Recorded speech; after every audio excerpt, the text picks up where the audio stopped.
කුඩා කාලයේ සිට මේඝනාද කුමරු බ්‍රහ්ම දෙවියන් වෙනුවෙන් තපස් රකිනවා. මේ නිසා බ්‍රහ්ම දෙවියන් සතුටු වෙලා මේඝනාද කුමරුට වරයන් 3ක් ලබා දෙනවා. පළමු වරයේ විදියට මායා බලය ලබා දෙනවා. දෙවන වරයේ විදියට දේව අෂ්ටක ලබා දෙනවා. තුන්වෙනි වරයේ විදියට අදෘශ්‍ය වීමේ වරය ලබා දෙනවා. මේ නිසා ඉන්ද්‍ර දෙවියන් කලබල වෙනවා. ඉන්ද්‍ර දෙවියන් මේඝනාද කුමරුට යුද්ධයකට අභියෝග කරනවා. මේඝනාද කුමරු යුද්ධය බාර ගන්නවා. දින කිහිපයකින් යුද්ධය ආරම්භ වෙනවා. විදුලි ගිනි වායු අස්ත්‍ර එකිනෙකට ගැටෙමින් මුළු අහසම කම්පනය කරනවා. මේඝනාද කුමරු ඉන්ද්‍ර දෙවියන්ව පරාජය කරනවා. ඉන්පසුව ඉන්ද්‍ර දෙවියන්ව බැදලා මාලිගාවට අරන් ගිහින් ඉර කරනවා.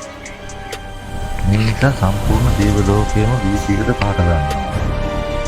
ඒ මොහොතෙන් පසු ලෝකයම මේඝනාද කුමරු ඉන්ද්‍රජීත් යනුවෙන් හඳුන්වන්න ගන්නවා.